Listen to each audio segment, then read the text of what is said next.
ओम श्री हनुमते नमः। आप सभी का हमारे चैनल में स्वागत है। आज मंगलवार को सुनिए हनुमान जी की कथा। एक नगर में एक वृद्धा रहती थी। उसका एक ही पुत्र था। उस वृद्धा की हनुमान जी पर बहुत गहरी आस्था थी। वह हर मंगलवार का व्रत रखती थी और हनुमान जी की पूजा आराधना करती थी। एक बार हनुमान जी ने अपनी भक्ति में उस वृद्ध महिला की श्रद्धा का परीक्षण करने का विचार किया। हनुमान जी साधु का वेश धारण कर वृद्धा के घर गए और पुकारने लगे कि है कोई हनुमान का भक्त जो हमारी इच्छा पूर्ण करे। तब तब उस आवाज पर वृद्धा के कान में पड़ी। पुकार सुनकर वृद्धा जल्दी से बाहर आई और साधु को प्रणाम कर बोली, आज्ञा महाराज। हनुमान वेश साधु बोले, मैं भूखा हूँ, भोजन करूंगा, तुम थोड़ी सी जमीन लीप दो। वृद्धा दुविधा में पड़ गई। अतः हाथ जोड़कर बोली, महाराज, लीपने और मिट्टी खोदने के अतिरिक्त आप कोई दूसरी आज्ञा दे, मैं अवश्य पूर्ण करूंगी। साधु ने 3 बार प्रतिज्ञा कराने के बाद कहा, तू अपने बेटे को बुला, मैं उसकी पीठ पर आग जलाकर भोजन बनाऊंगा। यह सुनकर वृद्धा घबरा गई, परंतु वह प्रतिज्ञाबद्ध थी। उसने अपने पुत्र को बुलाकर साधु को सौंप दिया। साधु वेशधारी हनुमान जी ने वृद्धा के हाथों से ही उसके पुत्र को पेट के बल लिटाया और उसकी पीठ पर आग लगवा दी। आग जलाकर दुखी मन से वृद्धा अपने घर में चली गई। इधर भोजन बनाकर साधु ने वृद्धा को बुलाकर कहा कि उनका भोजन बन गया है, तुम अपने पुत्र को पुकारो ताकि वह भी आकर भोग लगा ले। इस पर वृद्धा बोली, उसका नाम लेकर मुझे और कष्ट ना दें। लेकिन जब साधु महाराज नहीं माने तो वृद्धा ने अपने पुत्र को आवाज लगाई। वह अपनी माँ के पास आ गया और अपने पुत्र को जीवित देखकर वृद्धा को बहुत आश्चर्य हुआ। वह साधु के चरणों में गिर पड़ी। तब हनुमान जी अपने वास्तविक रूप में प्रकट हुए और वृद्धा को भक्ति का आशीर्वाद दिया तो प्रेम से बोले, शंकर भगवान की जय, बजरंग बली की जय। तो आइए सुनते हैं मंगलवार की पौराणिक कथा। एक बार नैमिषारण्य तीर्थ में 8 हजमुनि एकत्र होकर पुराणों के ज्ञाता श्री सूत जी से पूछने लगे, हे महामुनि, आपने हमें अनेक पुराणों की कथा सुनाई है। अब कृपा करके हम ऐसा व्रत और कथा बताएं जिसके करने से संतान की प्राप्ति हो तथा मनुष्यों को रोग, शोक, अग्नि, सर्व दुख आदि का भय दूर हो। क्योंकि कलयुग में सभी जीवों की आयु बहुत कम है, फिर इस पर उन्हें चिंता, रोग के कष्ट लगे रहेंगे तो फिर वह श्री हरि चरणों में अपना ध्यान कैसे लगा सकेंगे। श्री सूत जी बोले, हे मुनियों, आपने लोक कल्याण के लिए बहुत ही उत्तम बात पूछी है। एक बार युधिष्ठिर ने भगवान श्री कृष्ण से लोक कल्याण के लिए यही प्रश्न किया था। भगवान श्री कृष्ण और युधिष्ठिर का संवाद तुम्हारे सामने कहता हूँ, ध्यान पूर्वक सुनो। एक समय पांडवों की सभा में श्री कृष्ण जी बैठे हुए थे। तब युधिष्ठिर ने भगवान श्री कृष्ण से प्रश्न किया, हे प्रभु नंदन, गोविंद मेरे लिए अनेकों कथाएं सुनाई हैं। आज आप कृपा करके ऐसा व्रत या कथा सुनाएं जिसके करने से मनुष्य को रोग, चिंता का भय समाप्त हो और उसको पुत्र की प्राप्ति हो। हे प्रभु, बिना पुत्र जीवन व्यर्थ है। पुत्र के बिना मनुष्य नरकगामी होता है। पुत्र के बिना मनुष्य पितृ ऋण से छुटकारा नहीं पा सकता और न ही उसका पुण्य नामक नरक से उद्धार हो सकता है। अतः पुत्र दायक व्रत बताएं। श्री कृष्ण भगवान बोले, हे राजन, मैं एक प्राचीन इतिहास सुनाता हूँ, आप उसे ध्यान पूर्वक सुनो। कुंडलपुर नामक एक नगर था। उसमें नंदा नामक एक ब्राह्मण रहता था। भगवान की कृपा से उसके पास सब कुछ था, फिर भी वह दुखी था। इसका कारण यह था कि ब्राह्मण की स्त्री सुनंदा के कोई संतान नहीं थी। सुनंदा प्रतिव्रता थी, भक्ति पूर्वक श्री हनुमान जी की आराधना करती थी। मंगलवार के दिन व्रत करके अंत में भोजन बनाकर हनुमान जी की आराधना करती थी। मंगलवार के दिन व्रत करके अंत में भोजन बनाकर हनुमान जी को भोग लगाने के बाद स्वयं भोजन करती थी। एक बार मंगलवार के दिन ब्राह्मणी गृह कार्य की अधिकता के कारण हनुमान जी को भोग नहीं लगा सकी, तो इस पर उसे बहुत ही दुख हुआ। उसने कुछ भी नहीं खाया और अपने मन में प्रण किया कि अब तो अगले मंगलवार को ही हनुमान जी को भोग लगाकर अन्न और जल ग्रहण करूंगी। ब्रह्मांडी सुनंदा प्रतिदिन भोजन बनाती, श्रद्धा पूर्वक पति को खिलाती, परंतु स्वयं भोजन नहीं करती और मन ही मन श्री हनुमान जी की आराधना करती। इसी प्रकार 6 दिन गुजर गए और ब्रह्माणी सुनंदा अपने निश्चय के अनुसार भूखी प्यासी निराहार रही। अगले मंगलवार को ब्रह्माणी सुनंदा प्रातःकाल ही बेहोश होकर गिर पड़ी।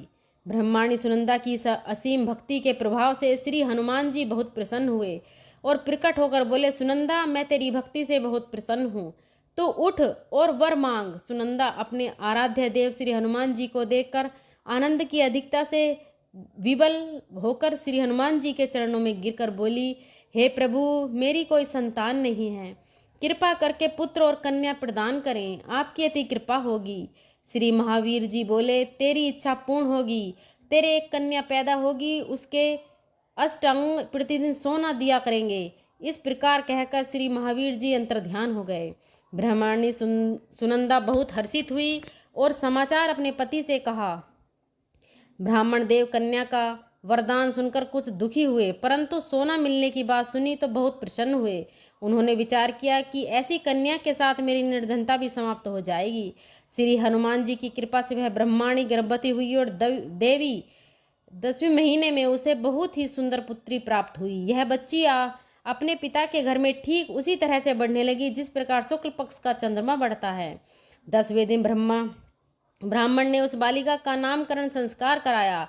उसके कुल पुरोहित ने उस बालिका का नाम रत्नावली रखा, क्योंकि यह कन्या सोना प्रदान किया करती थी। इस कन्या ने पूर्व जन्म में बड़े ही विधान से मंगल देव का व्रत किया था। रत्नावली का अष्टांग बहुत सा सोना देता था। उस सोने से नंदा ब्राह्मण बहुत ही धनवान हो गया। अब ब्राह्मणी सुनंदा भी बहुत अभिमान करने लगी थी। समय बीतता रहा। अब रत्नावली 10 वर्ष की हो चुकी थी। एक दिन जब नंदा ब्राह्मण प्रसन्न चित्त था, तब सुनंदा ने अपने पति से कहा, मेरी पुत्री रत्नावली विवाह के योग्य हो गई है, इसलिए आप कोई सुंदर और योग्य वर देखकर विवाह कर दें। यह सुनाकर ब्राह्मण बोला, अभी तो रत्नावली बहुत छोटी है। तब ब्राह्मणी बोली, शास्त्रों की आज्ञा है कि कन्या 8वें वर्ष में गौरी, 9 वर्ष रोहिणी, 10वें वर्ष में कन्या, इसके पश्चात रजस्वला हो जाती है। गौरी के दान से पाताल लोक की प्राप्ति होती है। रोहिणी के दान से बैकुंठ लोक की प्राप्ति होती है। कन्या के दान से इंद्र लोक में सुखों की प्राप्ति होती है। अगर हे पतिदेव रजस्वला का दान किया जाता है तो घोर नरक की प्राप्ति होती है। इस पर ब्राह्मण बोला, अभी तो रत्नावली मात्र 10 ही वर्ष की है और मैंने तो 161 साल की कन्याओं के विवाह कराए हैं, अभी जल्दी ही क्या है। तब ब्राह्मणी सुनंदा बोली, आपको तो लोभ अधिक हो गया है। लगता है अगर 11वें वर्ष में विवाह नहीं होता है तो उसमें मासिक धर्म के रक्त का पिता और बड़े भाई को पान करना पड़ता है। शास्त्रों में कहा गया है कि माता पिता और बड़ा भाई रजस्वला कन्या को देखते हैं तो अवश्य ही नरकगामी होते हैं। तब ब्राह्मण बोला, अच्छी बात है, कल मैं अवश्य ही योग्य वर की तलाश में अपना दूत भेजूंगा। दूसरे दिन ब्राह्मण ने अपने दूत को बुलाया और आज्ञा दी कि जैसी सुंदर मेरी कन्या है वैसा ही सुंदर वर उसके लिए तलाश करो।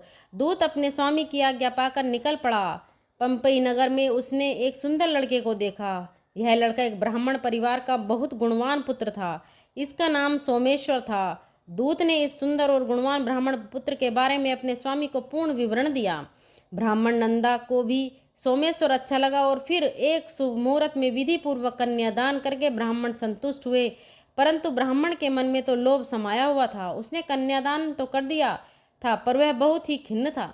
उसने विचार किया कि रत्नावली तो अब चली जाएगी और मुझे इससे जो सोना मिलता था वह अब नहीं मिलेगा।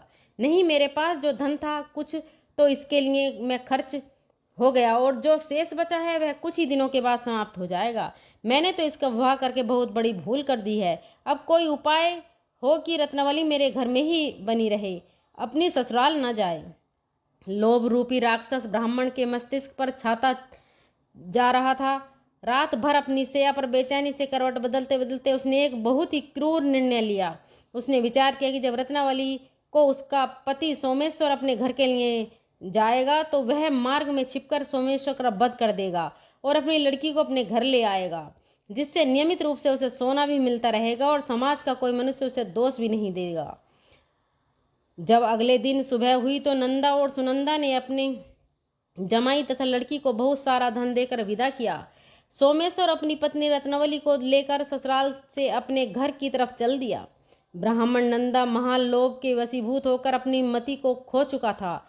पाप पुण्य उसे विचार नहीं रहा था। अपने भयानक और क्रूर निर्णय को कार्य रूप देने के लिए उसने अपने दूत को मार्ग में अपनी जमाई का वध करने के लिए भेज दिया, ताकि रत्नावली से प्राप्त होने वाला सोना उसे हमेशा मिलता रहे और वह कभी निर्धन ना हो। ब्राह्मण के दूत ने अपने स्वामी की आज्ञा का पालन करते हुए उसके जमाई सोमेश्वर का मार्ग में ही वध कर दिया।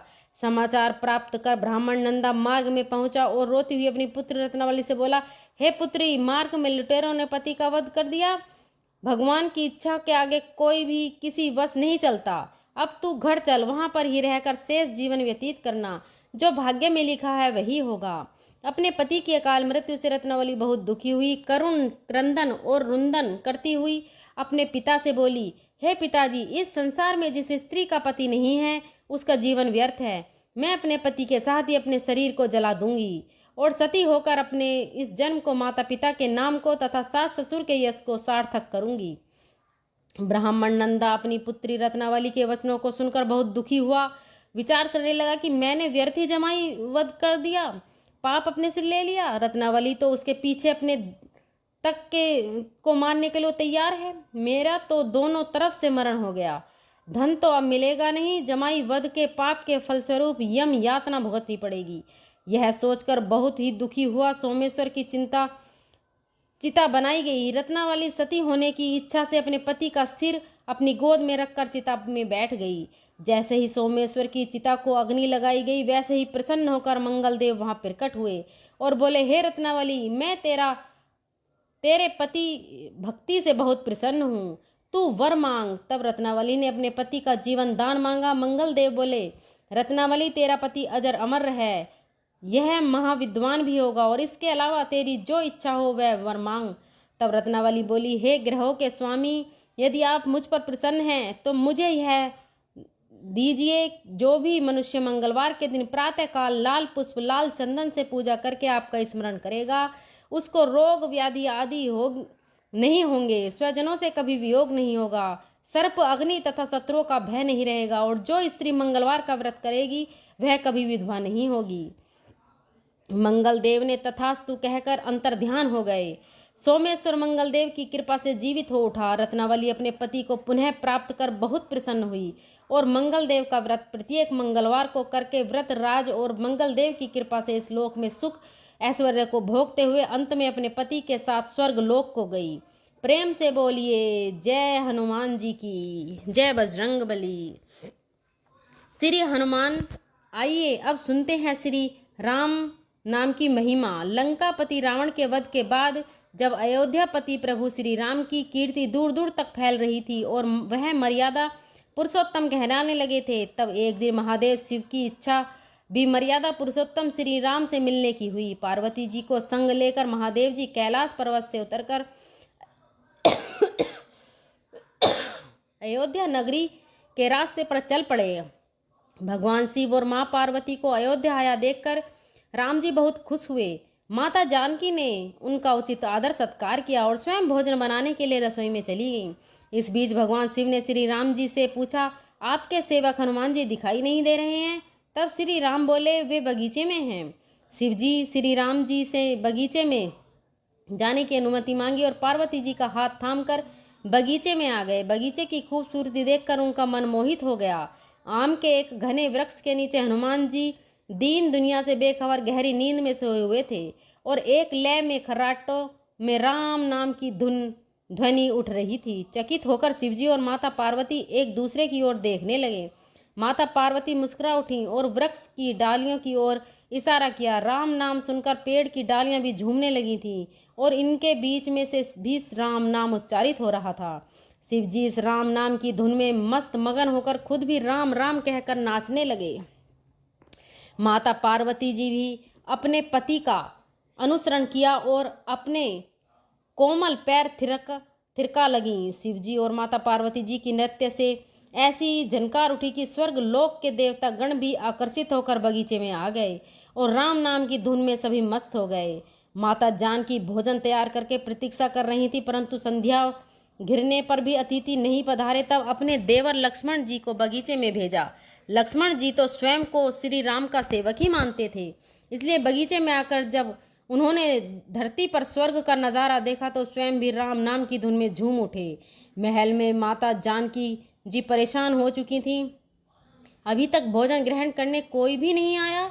उन्होंने श्री राम जी से कहा, भोजन ठंडा हो रहा है, चलिए हम ही जाकर बगीचे में से सभी को ले आएं। तब जब राम जी बगीचे में गए तो वहाँ राम नाम की धुन मची हुई थी। हनुमान जी गहरी नींद में सोए हुए थे और उनके खर्राटों से अभी तक राम नाम की निकल रहा था। श्री राम भाव ले हो उठे। राम जी ने हनुमान जी को नींद से जगाया और प्रेम से उनकी तरफ निहारने लगे। हनुमान जी प्रभु को आया देखकर शीघ्रता से उठकर खड़े हो गए। नृत्य की सभा भंग हो गई। शिव जी खुले कंठ से हनुमान जी की राम भक्ति की सराहना करने लगे।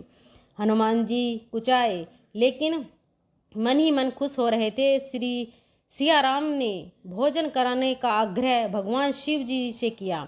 सभी लोग महल में भोजन करने के लिए चल पड़े। माता जानकी भी भोजन परोसने लगी। हनुमान जी को श्री राम जी ने पंक्ति में बैठने का आदेश दिया। हनुमान जी बैठे तो गए, परंतु आदत ऐसी थी कि राम जी के भोजन परोसने के उपरांत ही सभी लोग भोजन करते थे। आज राम के आदेश से पहले भोजन करना पड़ रहा था। माता जानकी हनुमान जी को भोजन परोस से जा रही थी, परंतु हनुमान जी का पेट ही नहीं भर रहा था। सीता जी कुछ समय तक तो उन्हें भोजन परोस रही, फिर समझ गई कि इस तरह से तो हनुमान जी का पेट नहीं भरेगा।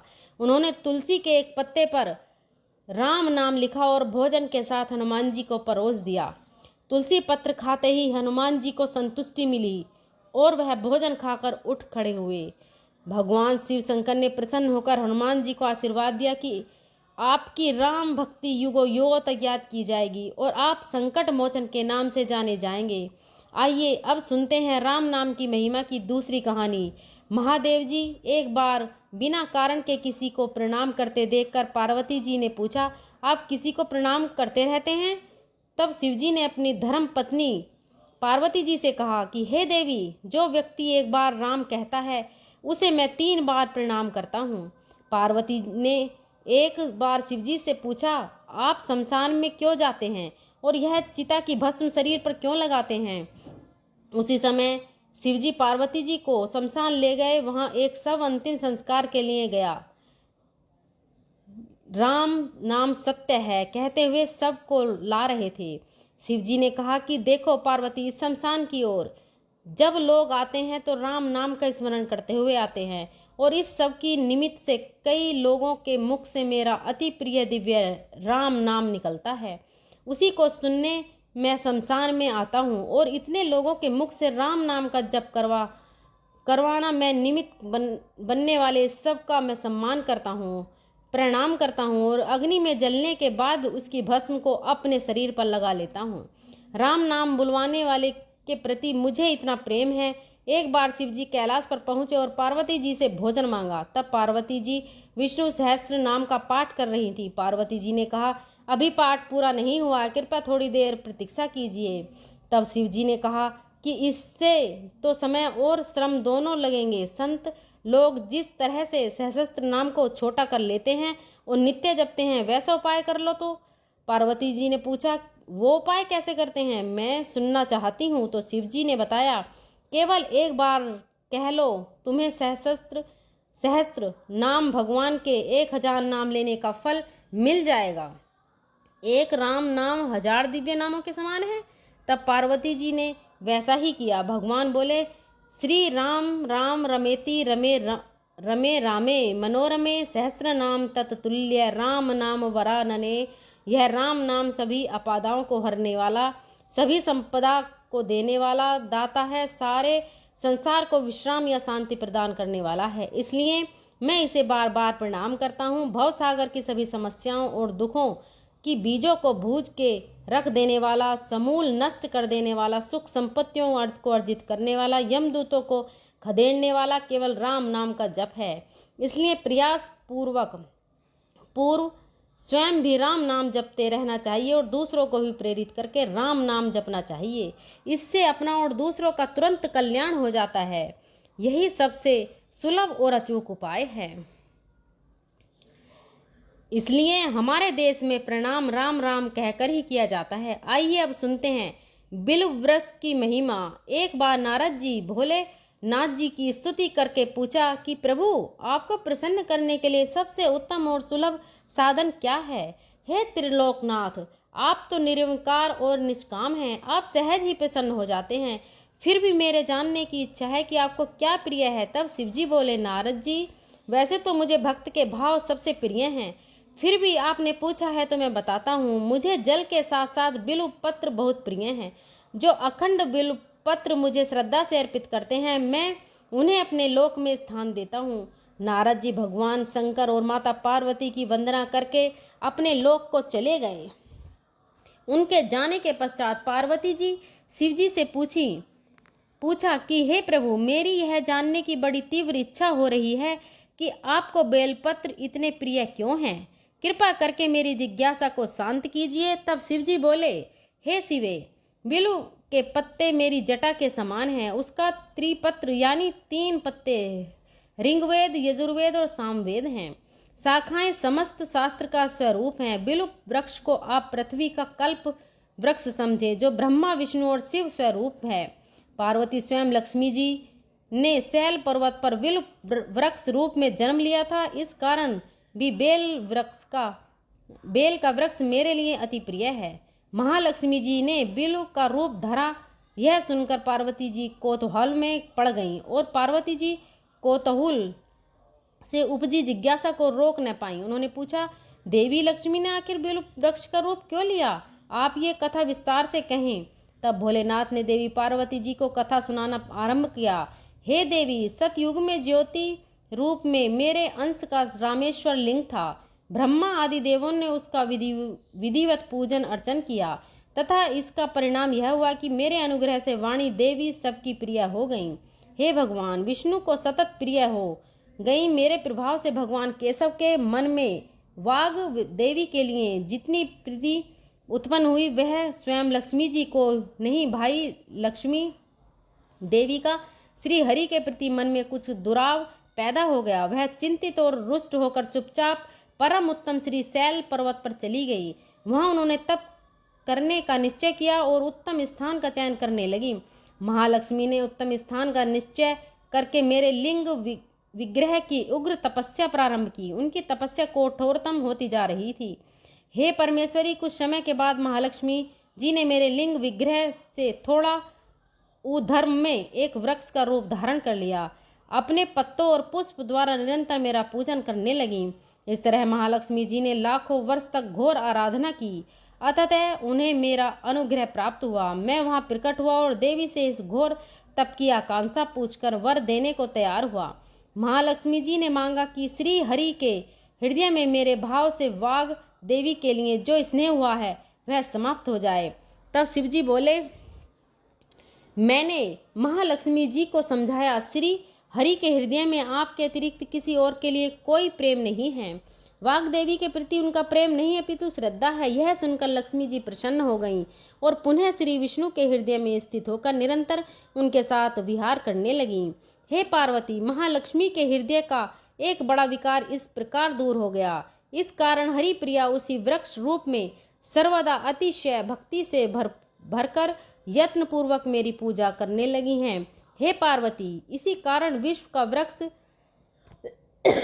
बिल्व का वृक्ष, उसके पत्ते, फल, फूल आदि सब मुझे बहुत प्रिय हैं।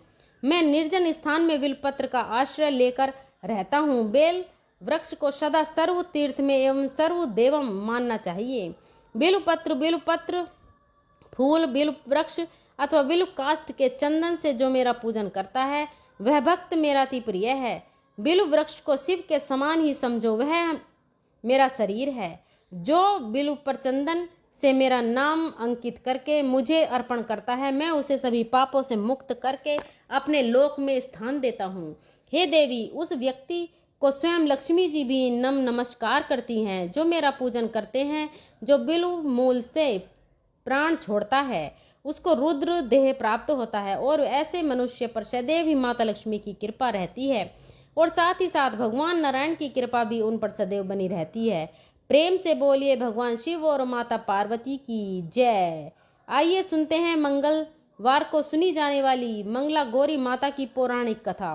कुरु देश में समकीर्ति नामक एक विद्वान कीर्ति शली शत्रुओं का नाश करने वाला 64 कलाओं का ज्ञाता तथा धनुर्विद्या में कुशल राजा हुआ था। पुत्र के अलावा अन्य सभी शुभ चीजें उस राजा के पास थीं, इसलिए वह राजा संतान के विषय में अत्यंत चिंतित हुआ और जब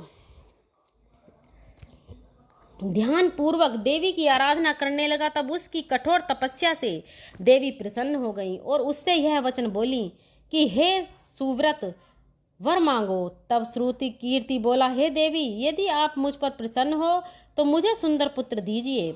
हे देवी, आपकी कृपा से अन्य किसी भी वस्तु का अभाव नहीं है। तब उसका यह वचन सुनकर पवित्र मुस्कान वाली देवी ने कहा, राजन, तुमने अत्यंत दुर्लभ वर मांगा है, फिर भी कृपा वर्ष में तुम्हें अवश्य दूंगी। किंतु हे राजन सुनिए, यदि परम गुणपुत्र चाहते हो तो केवल 16 वर्ष तक जीवित रहेगा, और यदि रूप तथा विद्या से पुत्र चाहते हो तो दीर्घजीवी होगा।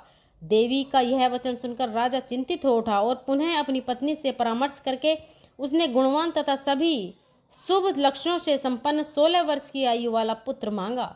तब देवी ने भक्ति संपन्न राजा से कहा, हे नरपुर नंदन, मेरे मंदिर के द्वार पर आम का वृक्ष है, उसका एक फल लाकर मेरी आज्ञा से अपनी पत्नी को उसे भक्षण हेतु प्रदान करो, जिससे वह शीघ्र ही गर्भ धारण करेगी, इसमें संदेह नहीं है। प्रसन्न होकर राजा ने वैसा ही किया और उसकी पत्नी ने गर्भ धारण कर लिया। 10वें महीने में उसने देवतुल्य सुंदर पुत्र को जन्म दिया। तब हर्ष तथा शोक से युक्त राजा ने बालक का जात कर्म आदि संस्कार किया और शिव का स्मरण करते हुए उसका नाम चिरायु रखा। इसके बाद पुत्र के 16 वर्ष के होने पर पत्नी सहित राजा चिंता में पड़ गए और भी विचार करने लगे कि यह पुत्र बड़े कष्ट से प्राप्त हुआ है और मैं इसकी दुखद मृत्यु अपने सामने कैसे देख सकूंगा। ऐसा विचार करके राजा ने पुत्र को उसके मामा के साथ काशी भेज दिया। प्रस्थान के समय राजा की पत्नी ने अपने भाई से कहा कि आप मेरे पुत्र को काशी ले जाइए।